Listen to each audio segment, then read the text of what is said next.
Eux, ils marchent par la foi et non par la vue. Mais moi, je vous conseille vivement de marcher par la connaissance scientifique et historique, notamment celle de nos ancêtres kémites, par les cinq sens et par l'intelligence. Abou Abia.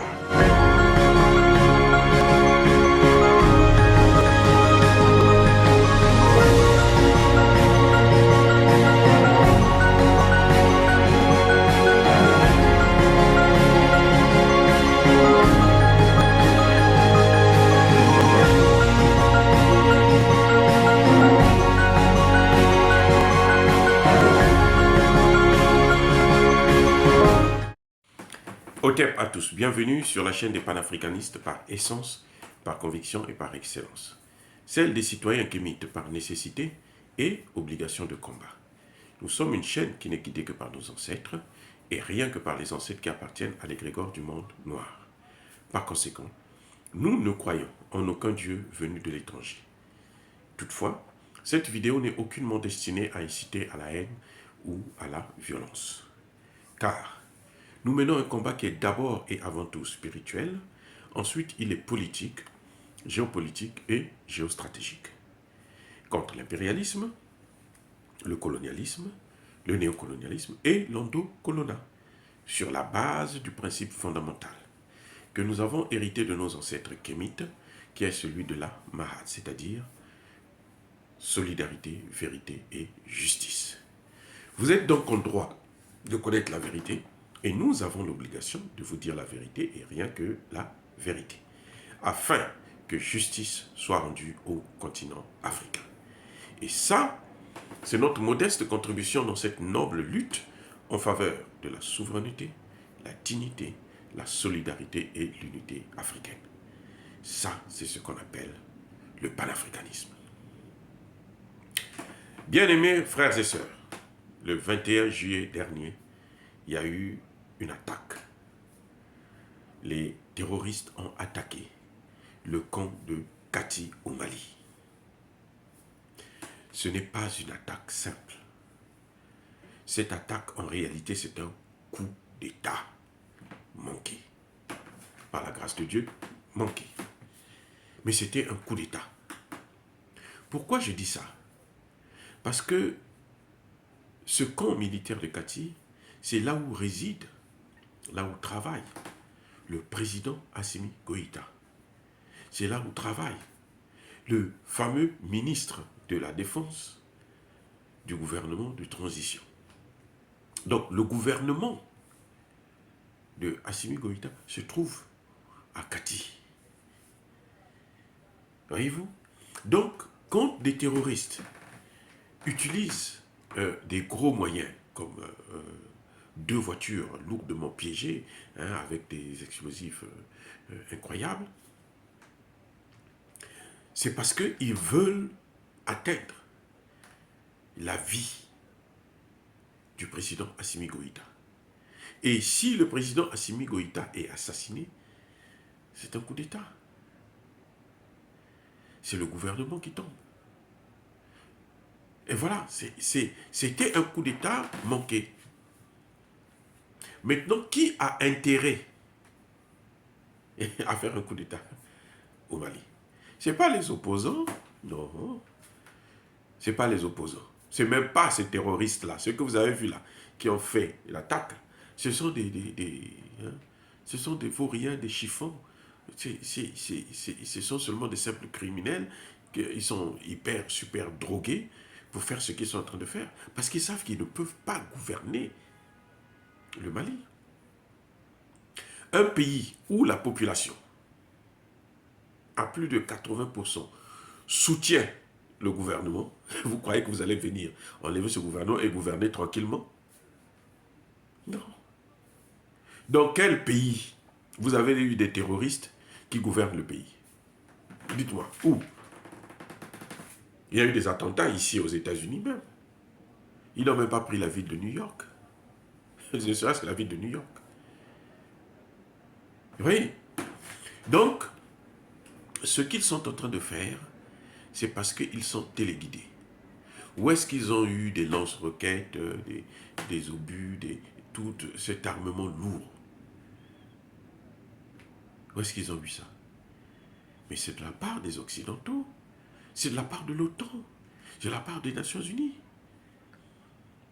Je vous ai dit que, dans une de mes vidéos, que les Nations Unies étaient impliquées dans l'histoire des mercenaires ivoiriens, les 49 mercenaires ivoiriens qui ont été arrêtés à l'aéroport de Bamako. Les Nations Unies le savaient, les Nations Unies étaient impliquées, et ils ont sacrifié leur porte-parole, ils ont sacrifié le président Alassane Ouattara. Comme il n'est pas aussi très intelligent, ben, il est tombé dans le piège. Il n'a jamais su que lorsque vous menez ce genre d'action, si vous réussissez, c'est bien, on vous soutient. Si vous ne réussissez pas, on vous expose. Et c'est ça qu'il ne comprenait pas. Bref, les Nations Unies étaient impliquées dans cette affaire. Et vous vous rendez compte, le 22, en fait, on devrait commencer le jugement de ces 49 mercenaires. Donc, il fallait, c'était une attaque très, très, très politisée. Hein, ça avait une connotation très politique, qui n'a rien à voir avec une attaque djihadiste ordinaire. Là, on dit, il faut empêcher qu'on juge ces gens, il faut peut-être les récupérer, puisque apparemment, ils étaient tous incarcérés dans ce camp-là. Donc, il fallait les prendre, les sortir, et puis, si possible, tuer le président Assimi Goïta et prendre le pouvoir.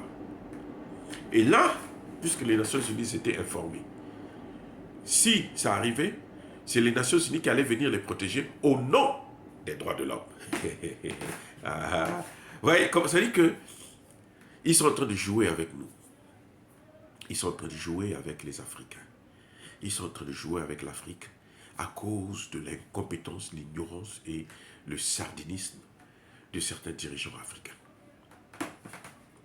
Ce qui s'est passé à Kati, c'était clair que s'ils avaient réussi leur coup de libérer d'abord les 49 mercenaires ivoiriens qui devraient sortir dans la ville maintenant, faire la terreur dans le pays, et aussi assassiner Assimi Goïta, sinon à la rigueur au moins l'arrêter ou assassiner son ministre de la Défense.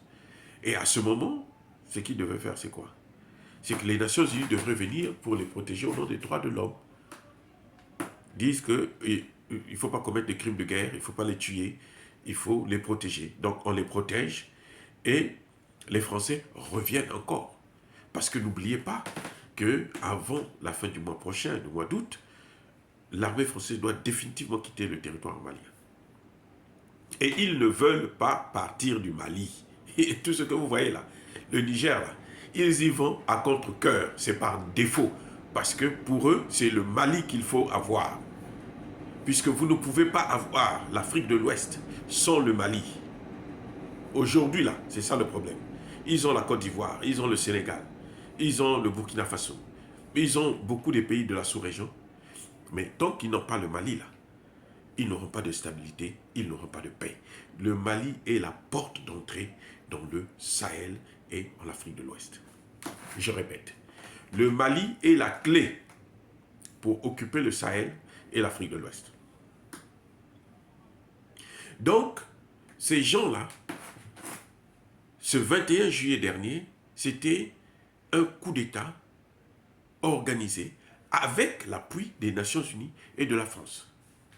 Parce que vous savez très bien que la mission des Nations Unies, c'est la France qui l'a initiée. C'est la France qui a voulu que la mission des Nations Unies puisse être là. C'est la France qui a le stylo. C'est-à-dire que c'est la France qui rédige la résolution de renouvellement de la mission des Nations Unies au Mali. C'est la France, c'est l'ambassadeur de France à New York qui rédige ça, qui prépare le dossier. C'est lui qui choisit ce qu'il faut faire. Et les autres membres de l'OTAN suivent.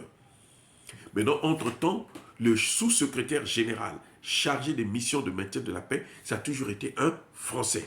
Donc, lorsque les Nations Unies sont impliquées, ça veut dire que la France est impliquée. Ce n'est pas par hasard que le porte-parole va défier le gouvernement malien.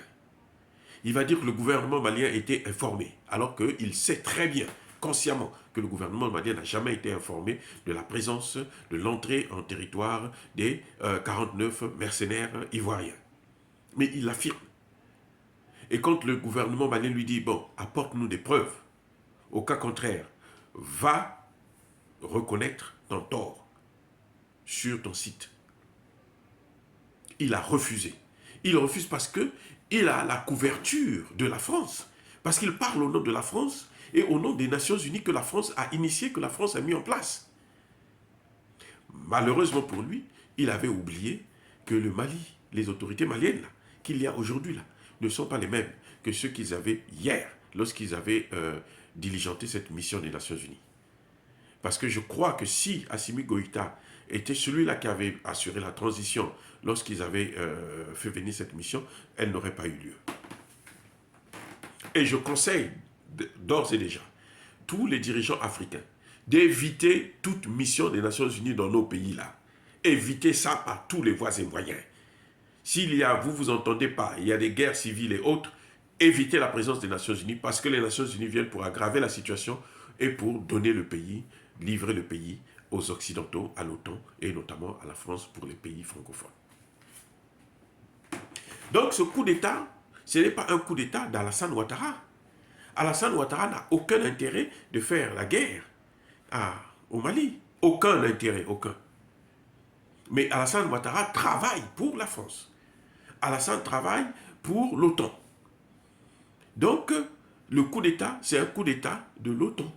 C'est un coup d'État de la France. C'est un coup d'État, j'allais dire de la MINUSMA, mais pas de la MINUSMA, parce que la MINUSMA travaille aussi pour la France. La mission a été mise là par la France. Ce n'est pas par hasard que le porte-parole de cette mission, c'est un Français. Il n'y a pas d'autres gens qui peuvent assurer cette fonction. Les fonctions clés aux Nations Unies, là, à la MINUSMA, là, sont assurées par des francophones, des francophiles. Ceux qui ont fait allégeance à la France. Si vous n'avez pas fait allégeance à la France, ce n'est pas évident que vous ayez travaillé dans cette mission des Nations Unies et notamment occuper des postes importants comme celui de porte-parole de la mission des Nations Unies au Mali. Voilà donc, bien aimés frères et sœurs, ce coup d'État a échoué. C'est encore un autre coup d'État de Emmanuel Macron qui a échoué. Donc, Emmanuel Macron n'a qu'à plier ses bagages avec ses barcanes-là. Il n'a qu'à aller au Niger. On l'a accueilli au Niger, non? Il n'a qu'à aller au Niger. Mais ce que nous savons, c'est que le peuple nigérien n'est pas d'accord avec ça. Et le peuple nigérien se battra et nous allons le soutenir dans ce combat pour chasser cette France-là de l'Afrique, cette France-là du Niger et de l'ensemble du territoire africain. Dire cela, c'est inciter à la haine ou à la violence? Non. Nous sommes une force tranquille. Nous sommes des hommes de paix. Moi-même, j'ai travaillé sur la paix. J'ai créé la théorie de la prévention des conflits. J'ai créé la théorie de la justice transitionnelle pour réconcilier les populations qui se sont battues après un conflit armé. Donc, je suis un homme de paix. Mais il faut dire la vérité pour que les gens puissent prendre conscience des enjeux de la souffrance des pays africains, des populations africaines. Nous souffrons à cause de notre relation diplomatique avec la France et maintenant avec les Nations Unies, puisque la France utilise les Nations Unies pour, comme cheval de Troie, pour pénétrer nos pays, pour déstabiliser nos pays. Mais entre-temps, comme d'habitude, soyez bénis par le Dieu des Kémites. Je l'ai dit et j'assume.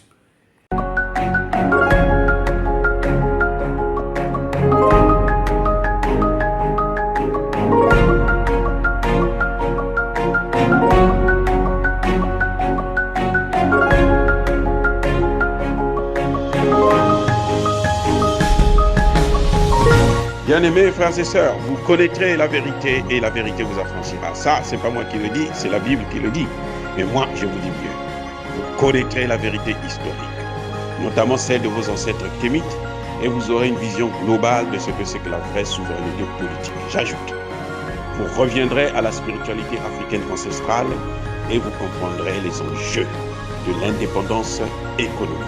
Et pour terminer, vous accepterez votre identité culturelle kémite et vous obtiendrez deux choses. La première, c'est la paix. La seconde, c'est le développement, à une condition. L'unité de toute l'Afrique noire, l'unité de tous les Noirs du monde entier.